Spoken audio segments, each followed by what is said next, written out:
안녕하세요. 시골 목사입니다. 오늘은 신명기 21장을 살펴보시겠습니다. 21장은 가나안 땅에 들어가 살아가면서 지켜야 할 생활 규범인데 1절에서 9절은 범인이 밝혀지지 않은 변사체를 처리하는 법입니다. 1절입니다. 내 하나님 여호와께서 내게 주어 차지하게 하신 땅에서 피살된 시체가 들에 엎드려진 것을 발견하고 그 쳐 죽인 자가 누구인지 알지 못하거든 너희의 장로들과 재판장들은 나가서 그 피살된 곳의 사방에 있는 성읍의 원근을 잴 것이요 그 피살된 곳에서 제일 가까운 성읍의 장로들이 그 성읍에서 아직 부리지 아니하고 멍에를 매지 아니한 암송아지를 취하여 흠없고 온전한 대속제물은 죄인들을 대신하여 죽임을 당하신 그리스도를 상징합니다. 4절입니다. 그 성읍의 장로들이 물이 항상 흐르고 갈지도 않고 씨를 뿌린 일도 없는 골짜기로 그 송아지를 끌고 가서 그 골짜기에서 그 송아지의 목을 꺾을 것이요 레위 자손 제사장들도 그리로 갈지니 그들은 내 하나님 여호와께서 택하사 자기를 섬기게 하시며 또 여호와의 이름으로 축복하게 하신 자라. 모든 소송과 모든 투쟁이 그들의 말대로 판결될 것이니라. 그 피살된 곳에서 제일 가까운 성읍의 모든 장로들은 그 골짜기에서 목을 꺾은 암송아지 위에 손을 씻으며 자신의 성읍이 피 흘린 일에 대하여 무죄함을 선포하는 상징적 행위입니다. 7절입니다. 말하기를 우리의 손이 이 피를 흘리지 아니하였고 우리의 눈이 이것을 보지도 못하였나이다. 여호와여 주께서 속량하신 주의 백성 이스라엘을 사하시고 무죄한 피를 주의 백성 이스라엘 중에 머물러 두지 마옵소서 하면 그 피 흘린 죄가 사함을 받으리니 예수님의 보혈로 인하여 하나님께 죄 없다 인정함을 받는 것도 바로 이러한 원리 때문입니다. 9절입니다. 너는 이와 같이 여호와께서 보시기에 정직한 일을 행하여 무죄한 자의 피 흘린 죄를 너희 중에서 제할지니라. 이러한 의식을 치른 후에라도 살인자가 잡혔을 경우 그는 살인죄의 대가를 치러야 했습니다. 10절에서 14절은 포로된 여인을 아내로 취했을 때의 법입니다. 10절입니다. 내가 나가서 적군과 싸울 때에 내 하나님 여호와께서 그들을 내 손에 넘기심으로 내가 그들을 사로잡은 후에 성인 남자는 모두 진멸해야 했습니다. 11절입니다. 내가 만일 그 포로 중에 아리따운 여자를 보고 그에게 연연하여 아내를 삼고자 하거든 율법에는 이방 여자와 결혼이 금지되지 않았고 다만 가나안 여인과의 결혼만 금지되었습니다. 12절입니다.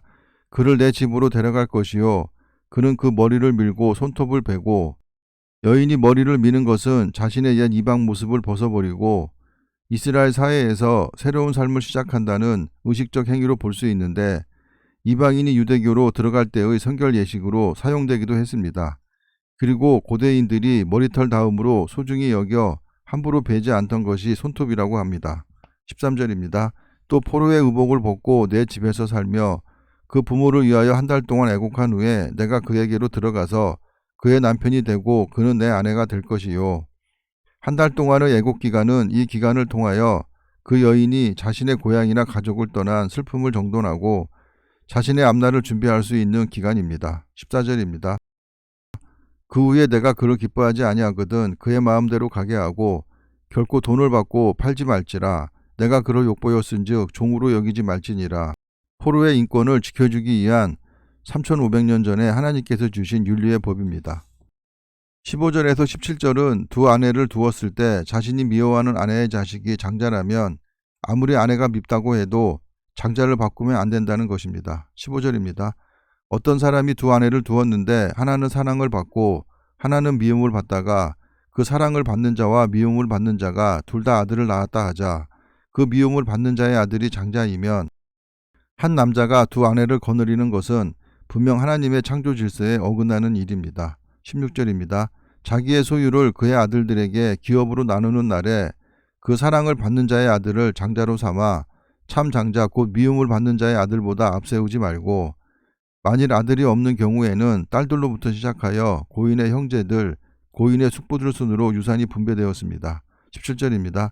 반드시 그 미움을 받는 자의 아들을 장자로 인정하여 자기의 소유에서 그에게는 두 목을 줄 것이니 그는 자기의 기력의 시작이라. 기력의 시작이라는 말은 부모에게 있어 장자는 그의 후손을 세상에 뻗뜨리는 첫 번째 계기가 됨을 의미합니다. 장자의 권리가 그에게 있음이니라. 유대 전승에 의하면 장자에 대한 두 몫의 상속은 그 장자가 죽었더라도 장자의 가족에게 돌아갔다고 합니다. 18절에서 21절은 사람에게 완악하고 패역한 아들이 있으면 돌로 쳐 죽이라는 것입니다. 18절입니다. 사람에게 완악하고 패역한 아들이 있어 그의 아버지의 말이나 그 어머니의 말을 순종하지 아니하고 부모가 징계하여도 순종하지 아니하거든. 자식에 대한 부모의 권위는 어느 시대 어느 곳을 막론하고 부정될 수 없는 신성한 것입니다. 그의 부모가 그를 끌고 성문에 이르러 그 성읍 장로들에게 나아가서 성문에 갔다는 것은 공개적으로 아들의 잘못을 재판하기 위함입니다. 20절입니다. 그 성읍 장로들에게 말하기를 우리의 이 자식은 완악하고 패역하여 우리 말을 듣지 아니하고 방탕하며 술에 잠긴 자라 하면 고대 히브리 사회에서도 오늘날과 마찬가지로 술의 폐해가 심했으며 술이 도덕적인 타락의 한 원인으로 작용했음을 보여주는 말입니다. 21절입니다. 그 성읍의 모든 사람들이 그를 돌로 쳐 죽일지니 이같이 내가 너희 중에서 악을 제하라. 그래야면 온 이스라엘이 듣고 두려워하리라. 유대 전승에 의하면 이러한 처형이 있고 난 후 그 성읍 장로는 어느 날 어느 법정에서 어떠한 이유로 누구의 아들을 돌로 쳐 죽였다라는 글을 써서 전국에 회람시키게 되어 있었다고 합니다. 22절입니다. 사람이 만일 죽을 죄를 범함으로 내가 그를 죽여 나무 위에 달거든 죽인 자를 나무에 다는 것은 죽은 자에게 모욕과 수치를 더할 뿐 아니라 주위 사람들에게 죄악에 대해 엄중히 경고하기 위함입니다. 그 시체를 나무 위에 밤새도록 두지 말고 그날에 장사하여 내 하나님 여호와께서 내게 기업으로 주시는 땅을 더럽히지 말라. 나무에 달린 자는 하나님께 저주를 받았음이니라. 하늘과 땅 가운데 매달려 있는 시체는 인간의 저주는 물론 하나님의 저주하에 있음을 의미합니다. 이방 나라는 그 시체를 일주일씩 달아놓기도 했는데 예수님을 믿지 않는 자들이 예수님을 저주받은 자라고 하는 것은 나무에 달려 돌아가셨기에 그러합니다. 하나님께서는 지금으로부터 3500년 전에 세상에서 소외받거나 차별을 받을 수밖에 없는 사람들을 위해 그들을 함부로 대하지 말라는 윤리를 제정해 주셨기에 하나님이 주신 율법은 세상 어느 나라의 법보다도 위대하고 거룩한 것입니다. 감사합니다.